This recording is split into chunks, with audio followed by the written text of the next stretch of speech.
Me presento.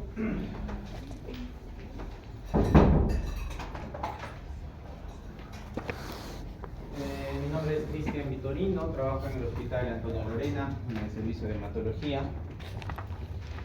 Ahí es donde van a rotar, al menos conmigo. El curso de hematología es un curso integral, ¿no? Ya saben llamar esto, son 12 créditos, está el 7º semestre. Nuestras clases son los viernes, en esta aula, 3 a 5. Lo que les quiero decir, y siempre he dicho a mis alumnos, es entender que en hematología vamos a tratar de las enfermedades de la sangre, ¿sí? Como les vuelvo a repetir, no va a ser suficiente con lo que vamos a hablar acá. Tenemos que leer sí o sí los libros. Hay diferentes tipos de bibliografía, hay en PDF, hay en físico, si desean se les facilita, hay diferentes versiones, ¿no? Siempre el respeto entre ustedes, por favor. El que llegue tarde, no me importa si entra o no entra, pero ya están faltando el respeto entre ustedes, interrumpen la clase. Ya no están como los chicos de primer semestre, segundo semestre o tercer semestre, ya están casi ya para entrar al octavo, van a entrar a gineco, a pediatría, ya están para terminar la U. No sabemos cómo, pero están para terminar. Ya, pues avanza rápido el tiempo, porque se van a darse cuenta que nunca es suficiente. Cuando toquen un paciente, cuando tengan un paciente delante, van a ver de que los conocimientos no es lo suficiente que se recibe. Y lo digo de propia mano, porque yo también he experimentado lo mismo. Cuando vas al internado, cuando vas a tu serum, no es suficiente, no porque seas malo, no porque la universidad no te da, sino porque es bastante la información. ¿Ya? Entonces, respeto entre ustedes, respeten a su docente, yo también les voy a respetar. Y en toda escuela de medicina, en cualquier universidad, siempre se prima eso. ¿Por qué? Porque estamos acostumbrados desde el colegio a que alguien nos defienda, a que alguien hable por nosotros. No nos hacemos responsables de nuestros propios actos, de nuestras decisiones. No, doctores, que no he venido a clase, me he hecho tarde, o no sé, no he estudiado, no sé, X cosas. Pero cada acción tiene su responsabilidad, tiene su efecto. Entonces ya no están para que alguien les defienda a ustedes, tienen que defenderse. A las finales, ¿por qué les digo esto? Porque la competencia no va a ser entre ustedes, la competencia van a ser con otras universidades. La Universidad Nacional, que ya tiene sus años sacando profesionales, nosotros también. Van a competir con la Continental también. Más adelante van a competir con la UTEA, que está haciendo sus papeles para medicina. Entonces, trabajo paramédico no sé si habrá, la verdad, no. Pero el trabajar en una institución privada o pública va a depender de ustedes, de sus competencias, de cómo se forman, de cómo son, ¿ya? Entonces, eso, la realidad es esa. Bueno, eso dice en el syllabus, les voy a pasar, tienen que delegar a alguien para que sea su delegado. Vamos a aprender a hablar sobre los diagnósticos hematológicos, vamos a plantear los diagnósticos hematológicos, cómo viene un paciente hematológico, el tratamiento que tiene que recibir.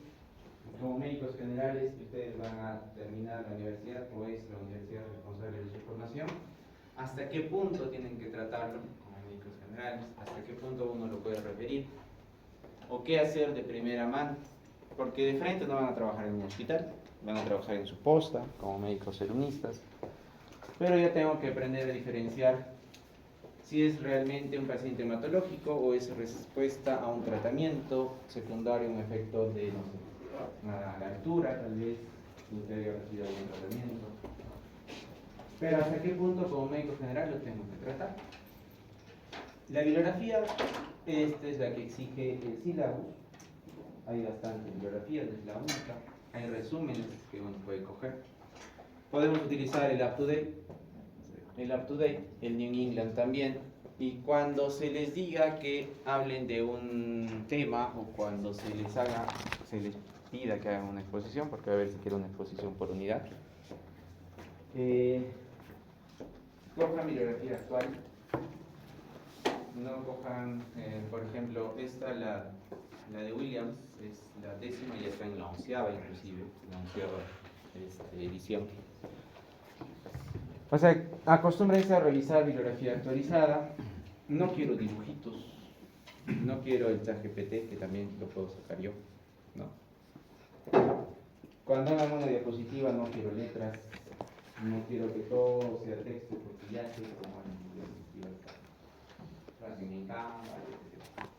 Pero lo que quiero es de que la diapositiva informe buena información y lo que ustedes van a hablar también. Eso es lo que yo observo. Al momento de que ustedes se pongan, no se les va a interrumpir, no se les va a decir, oye, esa diapositiva no me gusta. Pero la información que ustedes van a estar hablando, van a estar mencionándola, se va a notar si es que realmente saben. ¿Ya? Como digo, hay un montón de bibliografías, en PDF y en textos. Y este es el temario que va a haber en cuanto a la primera unidad, el primer aporte. La semana pasada debimos hablar de el sílabus. Hoy día vamos a hablar sobre hematopoiesis. Yo les voy a hablar de eso. En la siguiente hablaremos un poco de interpretación de hemograma y anemias para entrar ya de frente a anemias ferropénicas. ¿Ya?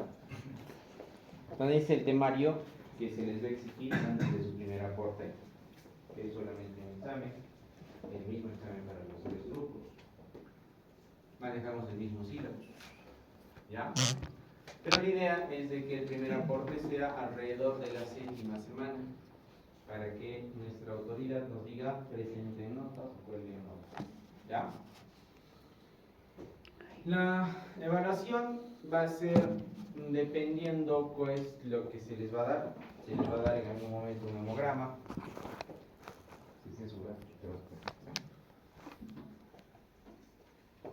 Se les va a dar un momento un hemograma, se les va a dar un caso clínico de X, puede ser anemias ferropénicas o megaloblásticas, y cada uno tiene un punto de evaluación. ¿Ya?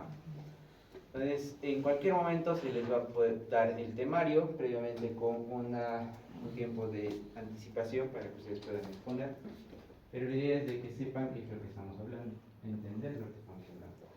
Porque da vergüenza cuando un interno coge un hemograma y solamente se concentra en la hemoglobina, en plaquetas, en leucocitos, nada más. Y el hemograma por gusto imprime tantas cosas que ni siquiera sabemos qué cosa es. Y imprime por algo, porque hay que saber interpretarlo. Y solamente con un hemograma podemos sacar muchas interpretaciones. Entonces vamos a aprender a interpretar el hemograma. Vamos a dar el enfoque de anemias, que como les digo al grupo que está rotando, la anemia no es una enfermedad, es un síntoma de algo, hay que saber enfocarlo. Pueden ser por múltiples causas, pueden ser por enfermedades crónicas, pueden ser por deficiencias de vitaminas, por malabsorciones, pueden ser por, no sé, en la médula puede estar flojo algo y que me está ocasionando una anemia. Entonces, anemia hablar es una información bien extensa.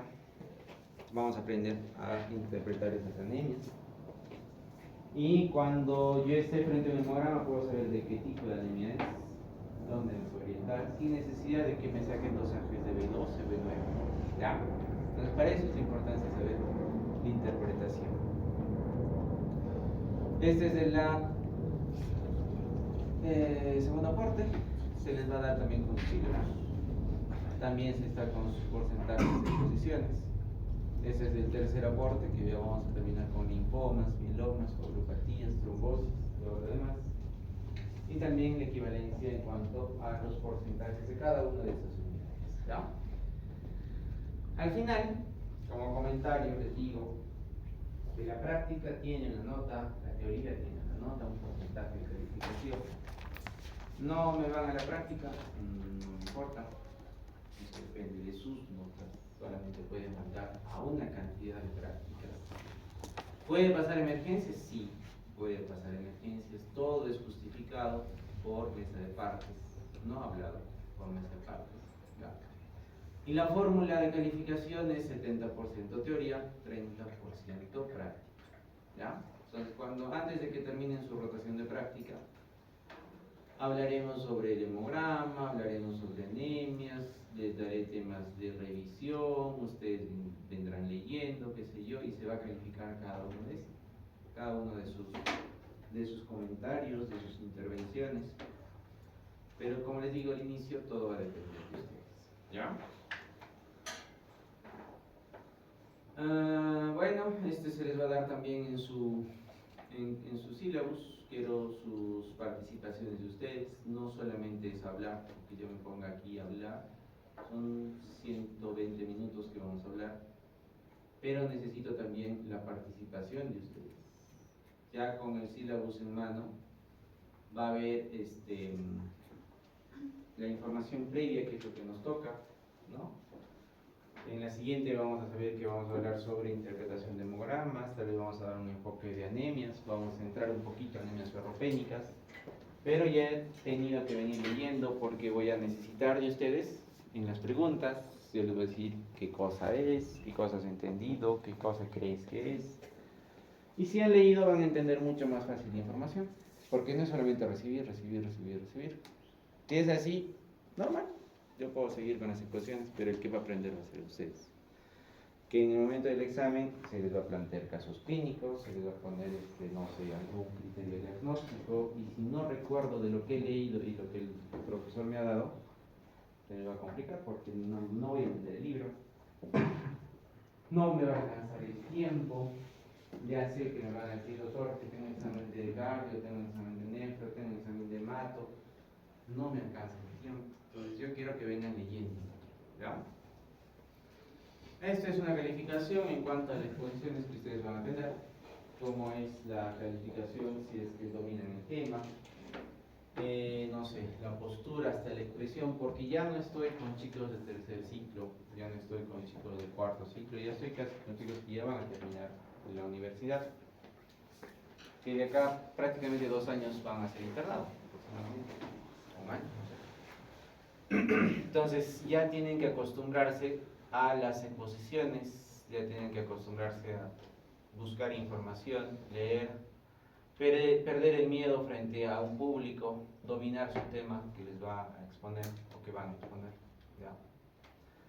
Y en cuanto si es que hay alguna monografía, se les va a pedir ya con mayor exigencia la revisión bibliográfica, el conocimiento del tema.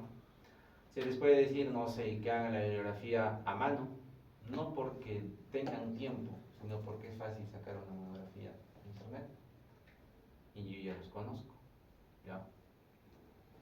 Los digo no por menospreciar, sino porque ya vi cómo trabajan con las monografías escritas. Eso es en cuanto a sus diapositivas. Como les digo, hay calificación, sí hay calificación. No quiero full texto, no quiero que las imágenes no se vean. O si ponen un texto o una imagen, no quiero que no lo puedan ni ver, ¿no?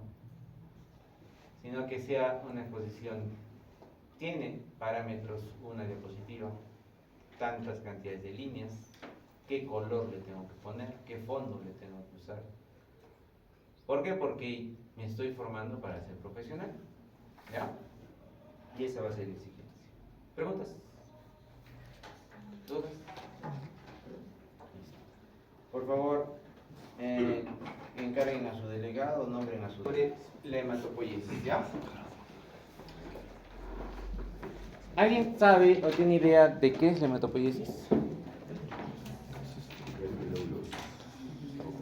¿Qué? Producción de síntesis de glóbulos rojos y producción de sangre. Síntesis de glóbulos rojos. ¿Alguien? ¿Otro? Hematopoiesis. ¿Qué es sangre y qué es glóbulo rojo? Doctor, ¿qué es sangre y qué es glóbulo rojo?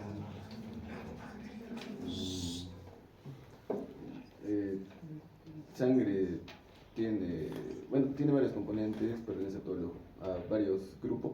¿Y la sangre? ¿Y el glóbulo rojo? Es un componente de la sangre.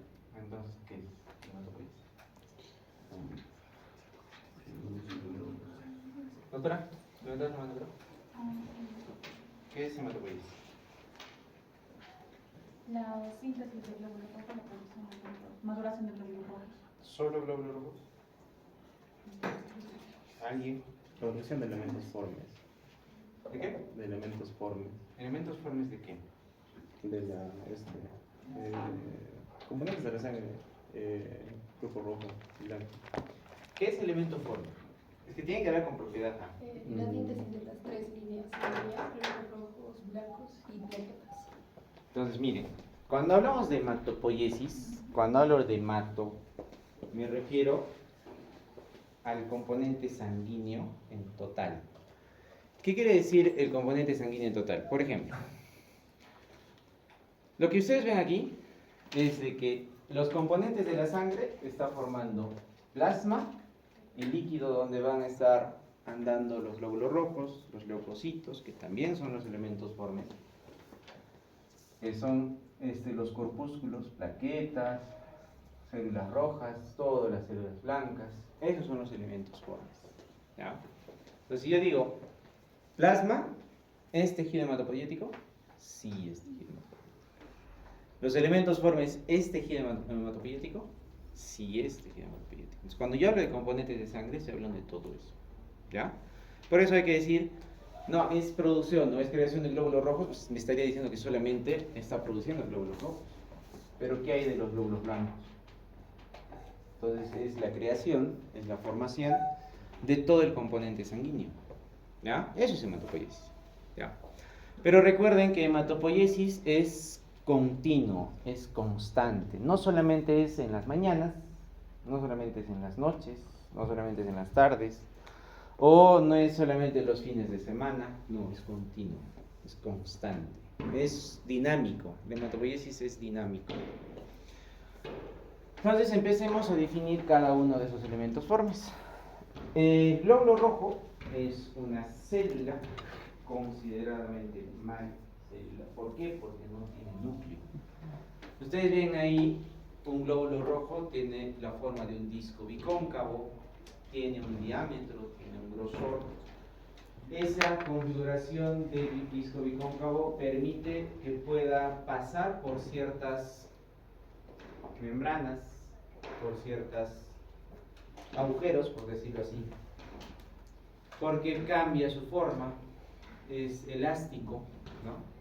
Pero su función principal, ¿cuál es? Transporte de oxígeno. Transporte, ¿no? Transporte. Es como los taxis, es como las combis, van a transportar oxígeno, transporta proteínas, transporta componentes de un lugar a otro. ¿Ya? ¿Todo gracias a quién? ¿A la? A la globina. A la globina. La globina es una proteína del eritrocito que va a permitir el transporte de células o de componentes. Específicamente, ¿quién? Por ejemplo, el hierro. Por eso su nombre hemoglobina.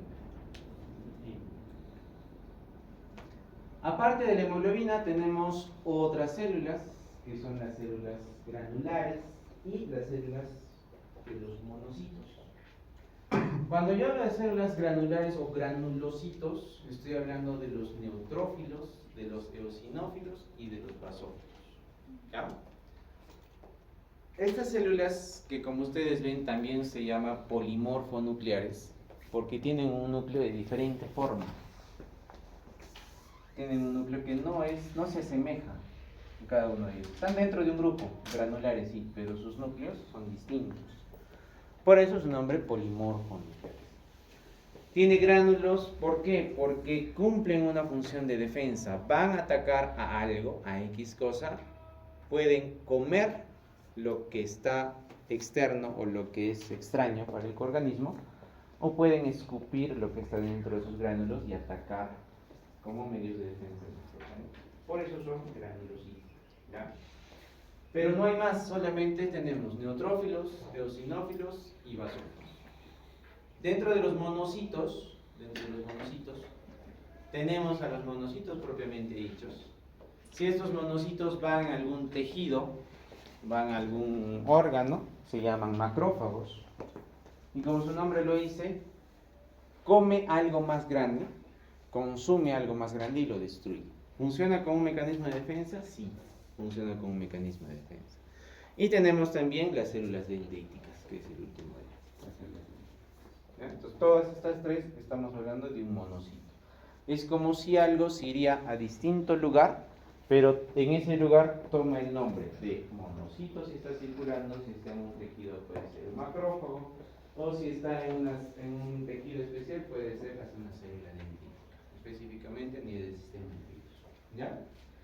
Pero estamos hablando de que los tres es lo mismo, son monocitos. Al igual que arriba, tanto los eosinófilos, los basófilos o los neutrófilos son células granulares.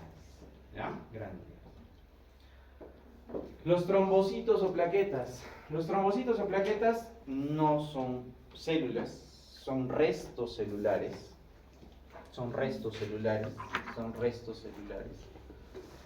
Que han venido o se han producido de una célula antecesora que es el megacariocito. Ese megacariocito se ha ido partiendo, se ha ido rompiendo, y cada pedazo de ese megacariocito es la plaqueta o los trombocitos. Entonces, estas sí no son células. Los eritrocitos tampoco, pero la bibliografía todavía sí la sigue considerando.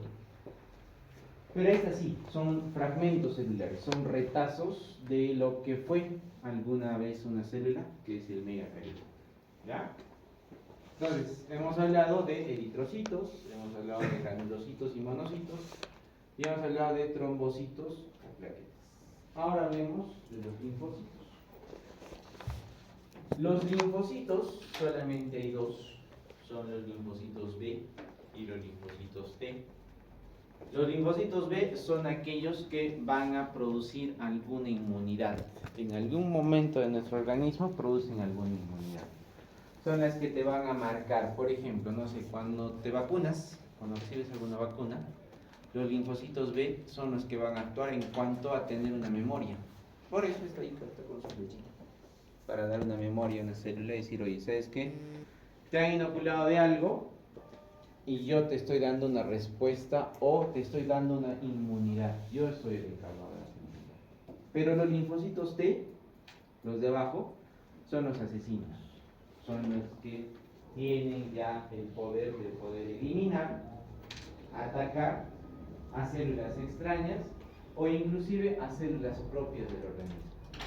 ¿Ya? Entonces los linfocitos T regulan la respuesta inmune que los linfocitos B te ha dado, y estos T también son asesinos, son células que van a neutralizar de alguna forma a células infectadas, no sé, virus, bacterias, a algo que está atacando a nuestro organismo. ¿Ya? Entonces, la principal característica entre el uno y el otro es de que estos te dan una respuesta, te ayudan a que puedas configurar una respuesta. Los linfocitos B son los que van a hacer la acción de matar o poder destruir ciertas células. ¿Ya? Pero todas estas células vienen de una célula madre, de una célula stem, de un troncal. Es una célula troncal hematopoyética. Mal dicho célula madre, que no se debería denominar célula troncal o stem cell. Entonces, cada una de ellas viene de lo que hemos hablado: los linfocitos T, los linfocitos B, los monocitos, las células dendríticas, los eosinófilos, los neutrófilos, vienen de una célula madre, de una célula troncal. Esa célula troncal o stem cell, nadie va a negar que viene de esa, de la mamá. De un papá tal vez, ¿no? Pero de una mamá no puedes negar. Entonces en médula ósea vamos a tener esas células madres. Y hay un porcentaje de esas células madres que por propiedades de autorrenovaciones o diferenciaciones pueden llegar a tener un poder. ¿Por qué digo poder? Porque estos a nivel de periferia ya van a ejercer una función. Por ejemplo,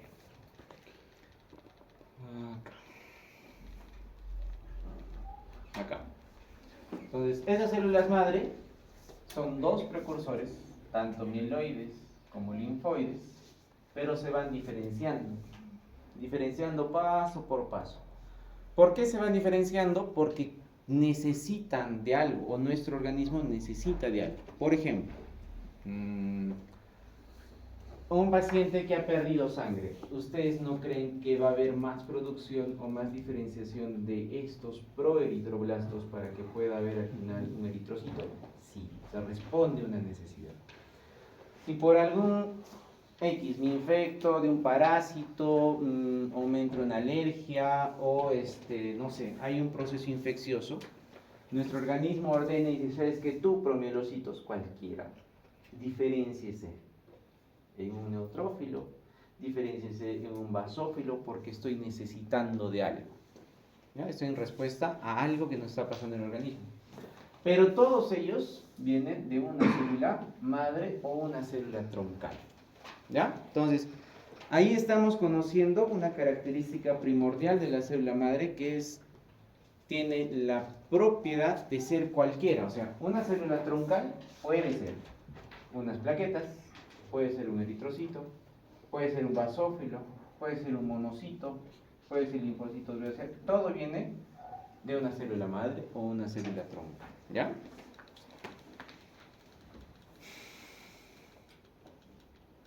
Listo. Entonces, la célula troncal tiene la propiedad de poder diferenciarse, de poder autorrenovarse. ¿Qué quiere decir esto? Esa propiedad de autorrenovación o diferenciación, es decir, por ejemplo, yo tengo acá mi célula troncal. Mi célula troncal, y olvídense de todo esto, ¿verdad? Decide diferenciarse en una totipotente. Decide diferenciarse, por decir, no sé, una célula mieloide o una célula linfoide. Esa célula mieloide decide diferenciarse en una célula proeritroblástica, o sea, se está diferenciando según las necesidades de nuestro organismo. Pero ¿qué pasa si no quiere en nuestro organismo nada? Está bien, está en una homeostasis tranquila, entonces va a la autorregulación, o sea, se puede producirse en otra célula troncal.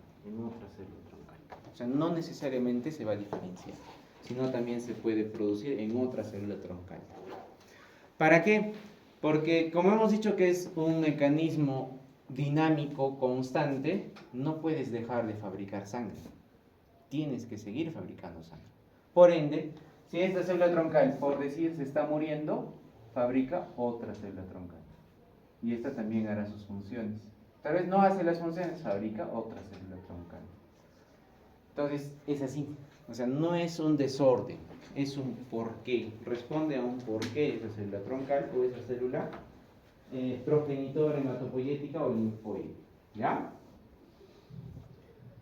Al final, la hematopoiesis, lo que hemos hablado anteriormente, puede ocurrir tanto en la etapa fetal como también en la etapa adulta. Entonces, una vez que ya hay el feto, no es de que, no, el feto vive de la sangre de la madre, no. El feto fabrica su propia sangre, pero hay que saber dónde va a fabricar esa sangre. Puede ser que fabrique en el saco vitelino, puede ser que fabrique en el hígado, puede ser que fabrique dentro de vasos, que se llama el proceso angiogénesis de la hematopoiesis. Se puede que se desarrolle en cualquier lado.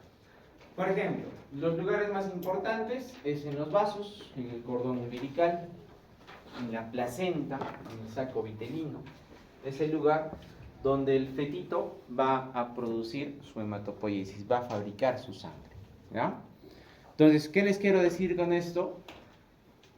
De que ni bien ya hay la formación fetal, la hematopoiesis se inicia en las primeras semanas de vida. No es de que espera a la quinta semana, al quinto mes, al séptimo mes para fabricar su sangre, sino es desde las primeras semanas de vida. ¿Ya? Ahora, hay que tener en cuenta que durante la hematopoiesis fetal hay distintas formas de hemoglobina, no solamente es hemoglobina y ya. Hay la hemoglobina F, que es la hemoglobina fetal, hay la hemoglobina A, la hemoglobina B, o mejor dicho, alfa o beta. Dentro de estas todavía hay alfa 1, alfa 2, alfa 3, alfa 4, dependiendo de su peso, pero tengan en cuenta que la hemoglobina es una proteína pentamérica, ¿ya? Que se pueden unir 4 de ellas y formar, digamos, una hemoglobina tipo S, tipo gamma, formar la hemoglobina Gower, o la hemoglobina fetal, que es en la etapa embrionaria, en el feto, que es después de las 28 semanas. Y en el adulto, así como nosotros, tenemos hemoglobina A1, A2, o beta 1, beta 2, o la hemoglobina adulta. O sea, nosotros tenemos que tener en cuenta que cuando hablamos de hemoglobina no me estoy refiriendo solamente a una molécula, estamos refiriéndonos a varias moléculas de varios tipos, ¿ya? Es así que si yo uno, por ejemplo, o se forman 2 alfas o 2 gammas, formo la hemoglobina fetal. 2 lambdas o 2 gammas, puedo formar la hemoglobina Porla, o Gower 2 o Gower 1, o sea, se forman dependiendo de su forma o de sus moléculas que va a formar, ¿ya? O también de la hemoglobina adulta, que es la clásica, que es la 2 alfa y la 2 beta. Lo que quiero decirles es de que en el feto hay todavía la hemoglobina fetal, tiene una gran afinidad para el oxígeno, a diferencia de la hemoglobina adulta, que no es tanta como hemoglobina o la afinación o la afinidad por el oxígeno. Pero ahí les voy a poner en el costadito que dicen el tiempo de su aparición. Aparecen desde la quinta a sexta semana, aparecen desde la 14 a 13 semanas. En la etapa fetal aparece desde muy temprana en la edad fetal. Y en el adulto aparece desde la 9ª semana de crecimiento o ya fuera extrauterino. Por eso es de que en el feto hay 2 lugares importantes de creación. Uno principal, que es el hígado, el vaso, puede ser hasta el saco vitelino, pero vean que durante la etapa fetal o embrionaria, el hígado es el lugar donde hay mayor producción de la hematopoiesis. Quiere decir que estas células hematopoyéticas no se quedan en un lugar, van migrando a diferentes sitios y donde se sientan cómodos empiezan a fabricar sangre. Por eso es de que un feto, si ustedes habrán visto en el anfiteatro hay un fetito, ¿te acuerdan? ¿No han visto? Oh, qué pena. El hígado del recién nacido es grande. Es grande. ¿Por qué? Porque hay mayor producción o mayor trabajo a nivel de la hematopoiesis. Que al final, cuando hay un nacimiento, cuando ya empieza a nacer, todavía hay rezagos de la función hepática, pero ya ejerce una función la médula ósea. ¿Ya? Entonces, la médula ósea, ya en la etapa adulta o extrauterina, es el lugar donde se va a formar toda la hematopoiesis. Específicamente, huesos largos, ¿no? Acá menciona lo que es vértebras, pelvis, lugar donde hay mayor hematopoiesis, esternón, ¿no? También tejidos linfoides, fémur, que puede producir hacer un hueso largo, pero el donde encuentras mayor hematopoiesis es en la pelvis, en el esternón, en las piernas. ¿Ya?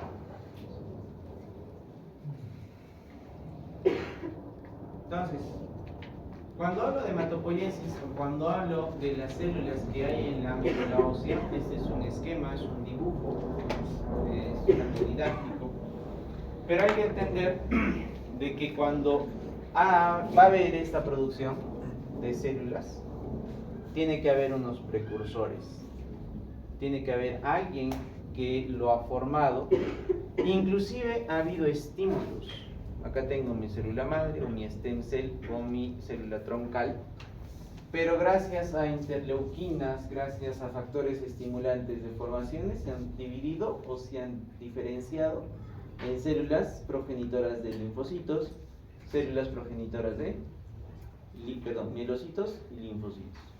Pero si estos también han sido estimulados por interleuquinas, no sé, interleuquinas 11, interleuquinas 6, se van diferenciando y así progresivamente. Esto sería bonito si fuese ordenado, Pero en la médula ósea, cuando hacemos un aspirado de médula ósea, vemos un montón de células. Puedes ver células adultas, puedes ver precursores mieloides, linfoides, puedes ver células madre, puedes ver de todo. ¿Por qué? Porque es un mecanismo constante, es un mecanismo dinámico, es un mecanismo que no deja de fabricar más células. ¿Ya? Entonces, vamos a diferenciar en lo que es una célula troncal y una célula embrionaria. Por ejemplo, en la primera imagen que ustedes ven ahí de un huevo o cigoto, es donde uno se ha formado, la fecundación. Ha pasado bastantes divisiones celulares, tenemos una mórula, ¿no? Una mórula que está formado por unos 8 segmentos celulares, o 8 células. Y desde ahí yo lo considero que la mórula es una célula totipotente. ¿Qué quiere decir totipotente? ¿De qué? De multiplicar, dividir, diferenciar. ¿Otro? Es el precursor para cualquier tipo de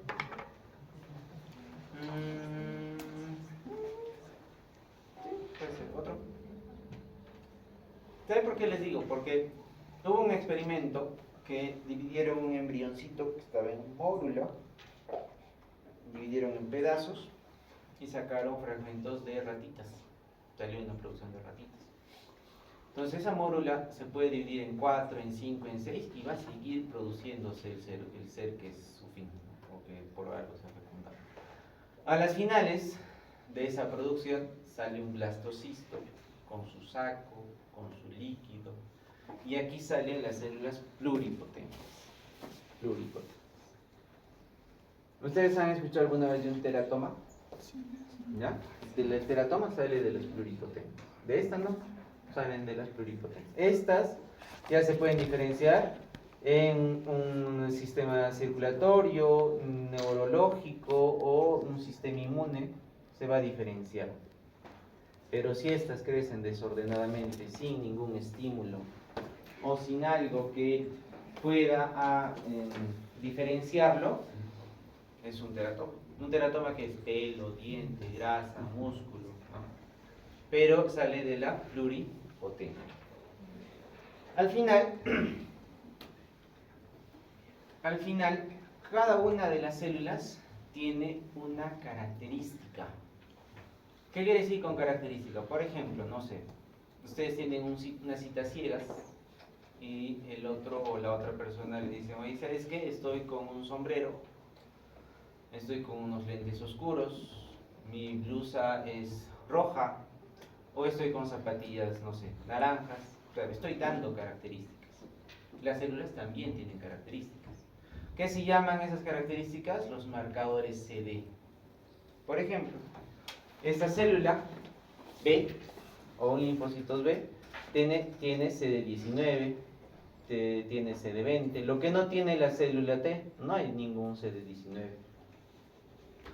Tiene el CD40, tiene el CD22, tiene CDs, o sea, esos CDs son marcadores. Las células T tienen un CD3, un CD2, un CD5, un CD7, un CD4, tiene particularidades, cada célula. Y la célula troncal, su marcador predominante es el CD34. ¿Ya? En el examen no va a haber que les van a decir, diga el marcador de la célula estencel. No. Lo que yo quiero que sepan es de que cada célula de esta hematopoiesis tiene una característica, un marcador que va ganando, ¿ya? Entonces, al final esa célula troncal hematopoietica va a representar solamente el 0.1% de la médula ósea, o de la sangre de la médula ósea. Y los marcadores positivos en estas van a ser el CD34, el CD90, el CD117, el CD134. No va a tener el CD3, CD4, CD8, que ya lo tienen células especificadas. Por ejemplo, CD4, CD8 ya son células maduras, como los linfocitos T, que ya solamente ellas la tienen. ¿Por qué les digo esto? Porque si yo cojo un equipo, un aparato, se llama un citómetro, y voy a decir, voy a ver cuánto de CD4, CD8 tiene un paciente con VIH. Son sus defensas. Entonces, cojo reactivos de CD4, CD8, muestro su sangre y voy a ver quiénes marcan CD4 y CD8, nada más. Y esas son las defensas de los linfocitos T. ¿Ya? Porque estoy buscando solamente CD4, CD8. Pero no estoy buscando CD34, porque la CD34 es marcador solamente de célula troncal. ¿Y dónde están las células troncales? En médula ósea, no están en el periférico. ¿Cierto? Listo. Entonces, así cada uno de los progenitores, este es progenitor de células linfoides, progenitor de células mieloides, ¿ya? Esos progenitores de células mieloides, de células linfoides, también están en un cierto porcentaje en médula ósea. No es de que estén abundantes, solamente contribuye al 0.5% de sangre en la médula ósea. Y a diferencia de la troncal, que hemos dicho que tiene la capacidad de autorrenovarse, de autodiferenciarse, ¿se acuerdan? Que se podía diferenciar.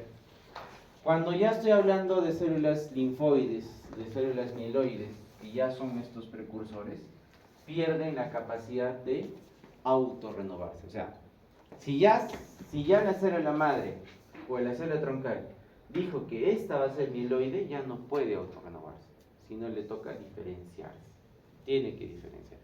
Si esta ya tocó ser linfoide, tiene que diferenciarse. No se puede quedar ahí. No puede fabricar otra linfoide más, sino tiene que madurar. ¿Por qué es esto? Un ejemplo, vean. Ustedes que han estado en el colegio, dijeron, ¿qué vas a estudiar? No, yo voy a ser bombero. Pero después van perdiendo miedo, están entrando a primaria, a secundaria.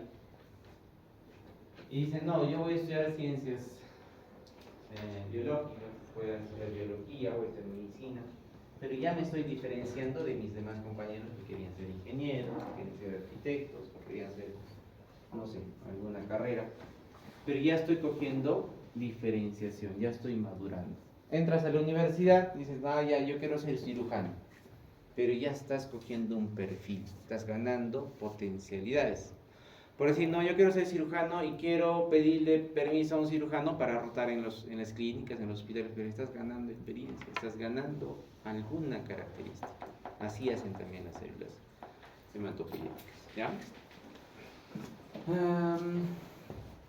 Los precursores son células ya multipotentes, tienen el 0.5% en médula, comparten la expresión en CD34 y bueno, eso es lo más importante.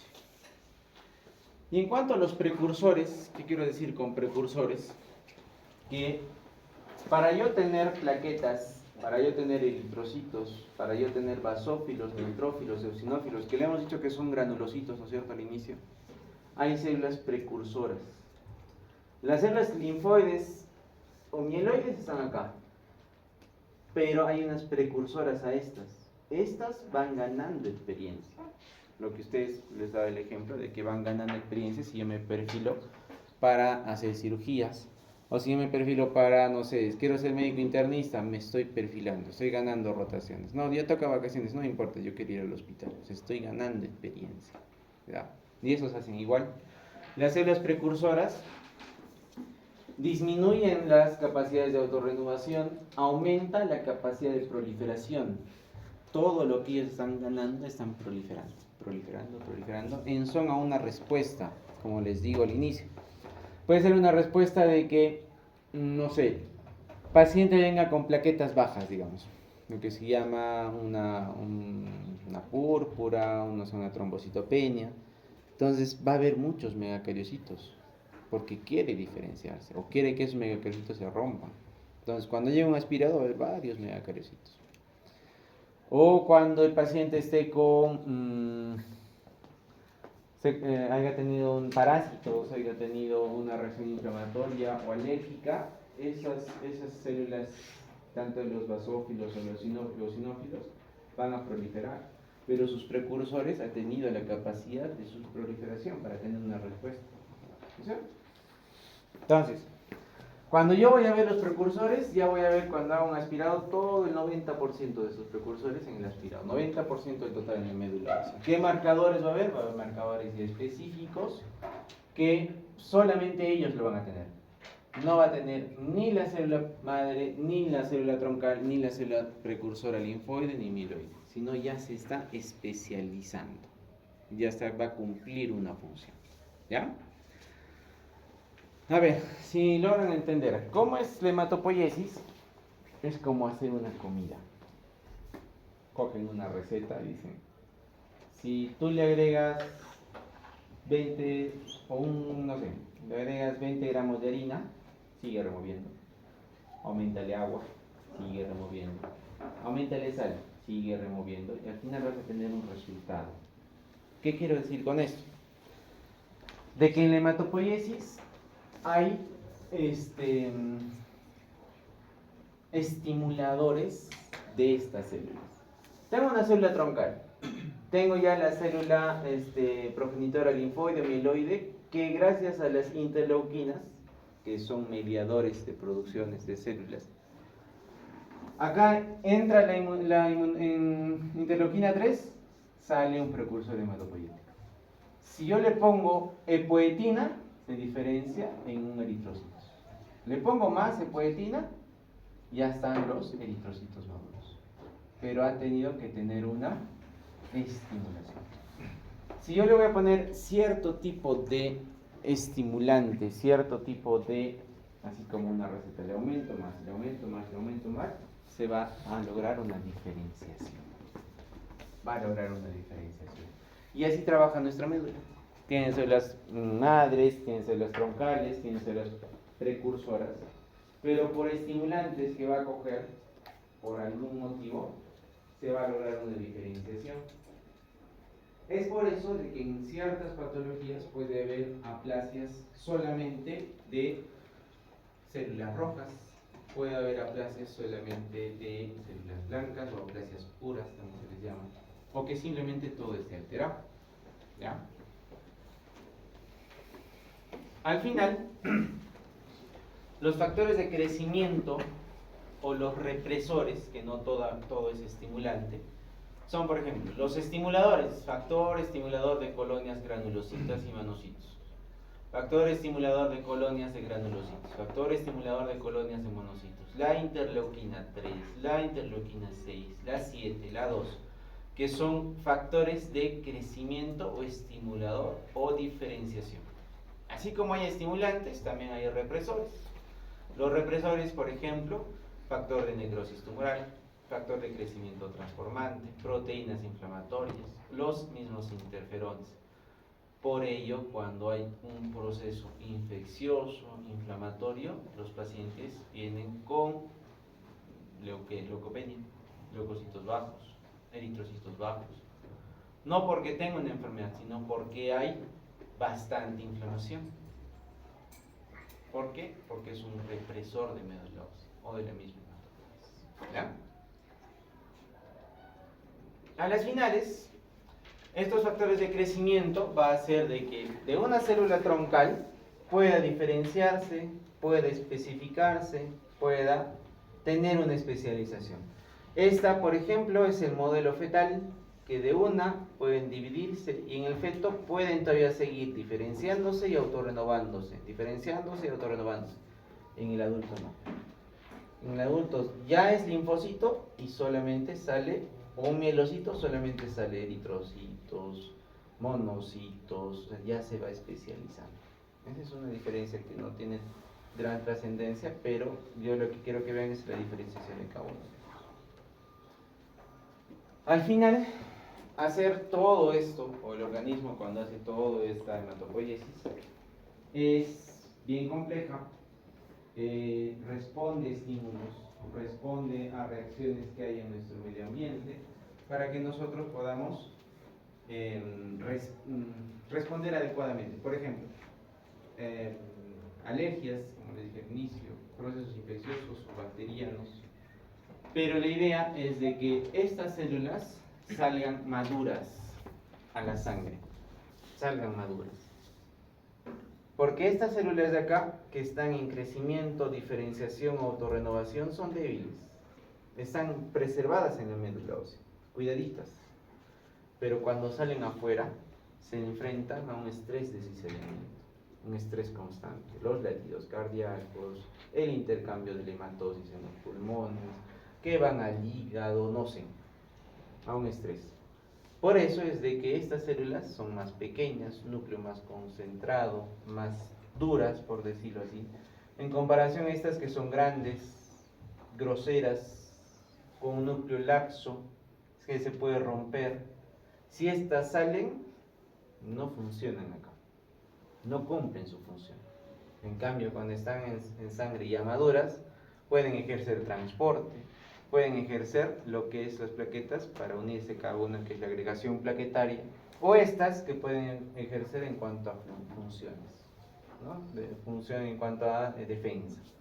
Los plasmocitos, producción de proteínas y demás, pero si están acá, no van a ejercer esa función. ¿Ok? ¿Preguntas? ¿Todo claro? ¿Listo?